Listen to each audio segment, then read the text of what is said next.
Welcome to my YouTube channel. आज जो हमारा टॉपिक है उसमें मैं आपको एक एक्सरसाइज करवाऊंगा। एक्सरसाइज है बेस्ड ऑन आइसोमेरिज्म और आइसोमेरिज्म का नाम है ज्योमेट्रिकल आइसोमेरिज्म। जो ज्योमेट्रिकल आइसोमेरिज्म है ये एक टाइप होता है स्टीरियो आइसोमेरिज्म का। आप कहेंगे सर स्टीरियो आइसोमर्स क्या होते हैं? वो होते हैं कंपाउंड्स जिनका मॉलिक्यूलर फॉर्मूला सेम होता है, उनका आईयूपीएसी नेम भी सेम होता है, लेकिन उनमें arrangement of atoms in space different होता है। Arrangement of atoms in space होता है डिफरेंट, लेकिन molecular formula IUPAC name same होता है। तो उन्हीं का एक टाइप होता है ज्योमेट्रिकल आइसोमेरिज्म। तो ज्योमेट्रिकल आइसोमेरिज्म किन ऑर्गेनिक कंपाउंड्स में होता है? एक नंबर 1 जहां carbon carbon double bond, carbon nitrogen double bond, carbon double bond oxygen. क्योंकि डबल बॉन्ड की वजह से जो रोटेशन होता है उसको हम बोलते हैं फ्री रोटेशन, वो रेस्ट्रिक्ट हो जाती है। हमें पता है सिग्मा बॉन्ड के अराउंड जो कार्बन कार्बन सिग्मा बॉन्ड है वहां फ्री रोटेशन पॉसिबल होती है, लेकिन when there is double bond वहां फ्री रोटेशन स्टॉप हो जाती है। That gives geometrical isomerism. मैंने यहां पर 10 ऑर्गेनिक कंपाउंड्स मेंशन किए हैं और मैं आपको सिखाऊंगा इन्हीं की हेल्प से किस किस ऑर्गेनिक कंपाउंड में ज्योमेट्रिकल आइसोमेरिज्म पॉसिबल है। ये 10 क्या है आप देखिए, 1 2 3 4 ये 5 6 7 8 9 10। तो मैं वन बाय वन आपको क्लियर करूंगा किस ऑर्गेनिक कंपाउंड में ज्योमेट्रिकल आइसोमेरिज्म पॉसिबल है। चलो पहला करेंगे, फर्स्ट वन। पहला क्या है? लेट्स सी मेरा first is this carbon carbon double bond, इसके साथ है 2H, इसके साथ है HOCl। अब ये जो कंपाउंड है इसमें पहला रिक्वायरमेंट जो है वो प्रेजेंट है, कार्बन कार्बन डबल बॉन्ड, वो तो है कार्बन कार्बन डबल बॉन्ड। लेकिन यहां पर दूसरा रिक्वायरमेंट क्या होता है? हर एक carbon should be attached to 2 different atoms. ये कार्बन भी 2 डिफरेंट एटम्स से अटैच होना चाहिए और ये भी सेपरेटली ये भी डिफरेंट के साथ, ये भी डिफरेंट के साथ। लेकिन यहां 2H एक जैसे हैं, 2H एक जैसे, तो ये ज्योमेट्रिकल आइसोमेरिज्म नहीं दिखाएगा। No geometrical isomerism. तो पहला ऑर्गेनिक कंपाउंड जो है ये ज्योमेट्रिकल आइसोमेरिज्म नहीं दिखाएगा, क्योंकि इसमें पहला रिक्वायरमेंट तो है, दूसरा फुलफिल नहीं होता है। अब दूसरा बेटा सेकंड वन देखो, ये इसमें कार्बन कार्बन डबल बॉन्ड है, ये देखिए इसके साथ अटैच है HCl और इस कार्बन के साथ भी अटैच है HOCl। देखो ये दोनों क्राइटेरिया फुलफिल करता है। एक तो इसमें कार्बन कार्बन डबल बॉन्ड है और दूसरा दोनों कार्बन जो है वो 2 डिफरेंट एटम्स के साथ अटैच हुआ है। So it will show yes,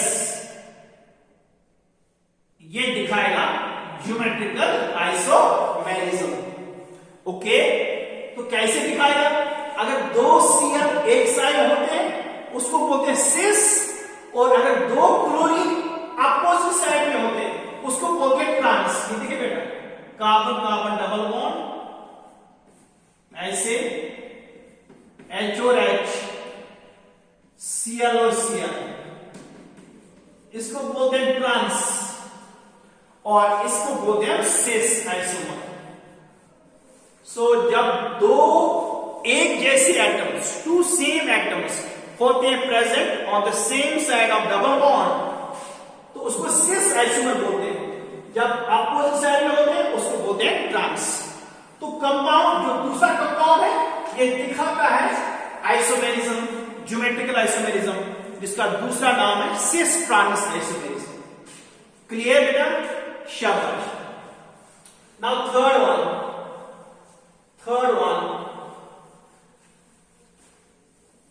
तीसरा कंपाउंड ऑर्गेनिक कंपाउंड है ये देखिए बेटा, ये कंपाउंड है, ये क्लोरीन है यहां पर, इट्स अ क्लोरीन।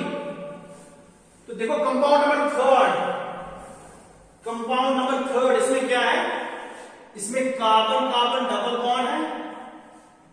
पहले वाले कार्बन का क्या अटैच है, H और Cl, और उसके साथ है CH3 और Br। यहां पर हम सिस ट्रांस यूज नहीं करते हैं, हम यहां यूज करते हैं EZ सिस ट्रांस के बदले में। वो EZ क्या होता है मैं समझाऊंगा आपको। इस कार्बन के साथ क्या अटैच हुआ है, H एंड क्लोरीन। इसमें से क्लोरीन बड़ा ग्रुप है on the basis of atomic number बेटा, जिस एटम का एटॉमिक नंबर बड़ा है उसको हायर प्रायोरिटी मिलती है प्रायोरिटी रूल्स में। सो H और Cl में Cl बड़ा है। अब यहां पर ब्रोमीन है, यहां पर मिथाइल ग्रुप है। मिथाइल ग्रुप में कार्बन का एटॉमिक नंबर 6 है, ब्रोमीन का एटॉमिक नंबर है 35। तो ये बड़ा ग्रुप है, इसको बोलते हैं Z isomer. Z stands for zusammen, same. तो जब चारों एटम्स डिफरेंट होते हैं वहां सिस ट्रांस यूज नहीं करते, वहां करते हैं यूज EZ। तो दूसरा इसका होगा कार्बन कार्बन डबल बॉन्ड, ऐसे बेटा H और Cl, Br और CH3। तो यहां पर ब्रोमीन, इसको हायर प्रायोरिटी है एटॉमिक नंबर में, और यहां पर क्लोरीन वो अपोजिट साइड में है, इसको बोलते हैं E stands for anti legal. तो कंपाउंड थर्ड जो है ये वाला, ये भी दिखाता है ज्योमेट्रिकल आइसोमेरिज्म, जिसको बोलते हैं EZ system of nomenclature, EZ। Okay, तो Z को हम मानेंगे सिस, E को मानेंगे ट्रांस। ओके, जब ऑल द 4 एटम्स, जब 4 एटम्स डिफरेंट होंगे। क्लियर? ओके बेटा, very good. Now compound number fourth, क्या वो दिखाएगा geometrical isomerism? Fourth compound, okay, compound number fourth, ये वाला fourth compound is CH3 CH double bond N OH। इसको बोलते हैं ऑक्साइड्स बनते हैं अल्डिहाइड से, उनको बोलते हैं अल्डोक्साइड्स, या बनते हैं कीटोन से, उनको बोलते हैं कीटोक्साइड्स। चलो देखते हैं, carbon double bond nitrogen, carbon के साथ CH3 और इसके साथ H, N का लोन पेयर एक एटम या एक ग्रुप माना जाता है, और इसके साथ OH। अगर H और OH on the same side, उस आइसोमर को बोलते हैं सिन आइसोमर। ऑक्साइड्स बनाते हैं एल्डिहाइड्स और कीटोन्स, और इसका दूसरा बनेगा CH3 C double bond N। Okay, CH3 C double bond N, CH3 C double bond N, ऐसे बेटा। तो यहां पर H OH को यहां ले जाएंगे और यहां लोन पेयर रखेंगे बेटा। ये देखो बेटा, दिस वन, ये भी ज्योमेट्रिकल आइसोमर है, इसको बोलते हैं anti, syn and anti. H and OH, they are anti to each other. So this type of geometrical isomerism is found in oxides of aldehydes or oxides of ketones, उसको बोलते हैं syn anti isomerism. Clear? Good, very good. तो fourth भी हो गया। Now fifth isomer, fifth organic compound, fifth one is this one, methyl cyclohexane, तो ये नहीं दिखाएगा, नो ज्योमेट्रिकल आइसोमेरिज्म। आप कहेंगे सर क्यों? साइक्लो अल्केन्स दिखाते हैं geometrical isomerism, but they should be bi substituted, bi substituted मतलब वहां पर दो कार्बन्स पर दो सबस्टिट्यूएंट्स होने चाहिए, फिर वो दिखाते हैं geometrical isomerism, correct? So only bi substituted cyclo alkanes जो है वो दिखाते हैं ज्योमेट्रिकल आइसोमेरिज्म। और ये क्या है? It is mono substituted, mono substituted नहीं दिखाते हैं। ओके, अब आप कहेंगे सर यहां डबल बॉन्ड नहीं है, ये कैसे दिखाते हैं ज्योमेट्रिकल आइसोमेरिज्म? क्योंकि रिंग में होता है रिंग स्ट्रैंड, तो वो फ्री रोटेशन मुश्किल बना देता है। ओके, तो ये नहीं दिखाएगा, कंपाउंड और फिफ्थ नहीं दिखाएगा। Only bi substituted cycloalkanes show geometrical isomerism, जहां पर दो कार्बन्स पर दो सबस्टिट्यूएंट्स होते हैं वही दिखाते हैं।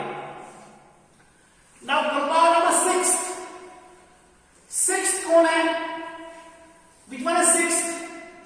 साइक्लोहेक्सेन। ओके, ये दिखाएगा यहां पर CH3 है, ऐसे H CH3 H CH3, it will show because there are two methyl groups on two different carbons, तो ये होगा cis और दूसरा बनेगा trans, दूसरा बनेगा trans।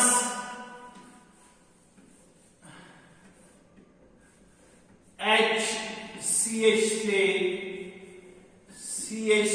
and H, तो ये बनेगा ट्रांस बेटा। तो वो साइक्लोअल्केन्स जहां पर दो सबस्टिट्यूएंट्स होते हैं at two different carbons, they show geometrical isomerism. Got it? हम यहां पर डैशड बॉन्ड भी यूज कर सकते हैं, वेजेड बॉन्ड भी, वेज बॉन्ड भी यूज कर सकते हैं, डैशड बॉन्ड भी यूज कर सकते हैं ज्योमेट्रिकल आइसोमेरिज्म को दिखाने के लिए। फिलहाल मैंने ऐसे दिखाया, ये हो गया सिस 1,2 डाइमिथाइल साइक्लोहेक्सेन, ये हो गया ट्रांस। नाउ कंपाउंड नंबर 7 क्या दिखाएगा? यस, इट विल शो, क्योंकि bromine and bromine it is present on two carbons 1 and 2। Yes, it will show geometrical isomerism. एक होगा सिस, एक होगा ट्रांस। ओके बेटा, get my point? Yes. Now compound number 8 कौन सा है? हम ड्रॉ करेंगे हम कंपाउंड नंबर 8, ये वाला। ये देखिए बेटा, कार्बन कार्बन डबल बॉन्ड, इस कार्बन के साथ क्या अटैच है? H और H, वो तो एक जैसे हैं। तो आप कहेंगे सर ये नहीं दिखाएगा, लेकिन मैं कह रहा हूं ये दिखाएगा। लेकिन इस कार्बन कार्बन डबल बॉन्ड के अराउंड यहां पर ज्योमेट्रिकल आइसोमेरिज्म पॉसिबल नहीं है, लेकिन यहां पॉसिबल है। ये है साइक्लोपेंटेन और इसके साथ है यहां पर दो substituent and substituent. Yes, it will show geometrical isomerism, क्योंकि यहां ये रिंग है ना बेटा, रिंग, और यहां दो कार्बन है, इस कार्बन पर सबस्टिट्यूएंट और इस कार्बन पर substituent. It will show geometrical isomerism. Now compound number 9, carbon 2 chlorine atoms, लेकिन वो एक ही कार्बन पर है, एक ही कार्बन, ये नहीं दिखाएगा। No, it will not show because two substituents are present at same carbon. वो कंपाउंड ज्योमेट्रिकल आइसोमेरिज्म नहीं दिखाता। क्या 10वां दिखाएगा? साइक्लोपेंटेन है, क्लोरीन है और क्लोरीन है, two substituents, it's bisubstituted, ये दिखाता है। Yes, it will show. Okay, so this was brief summary of organic compounds जो दिखाते हैं ज्योमेट्रिकल आइसोमेरिज्म।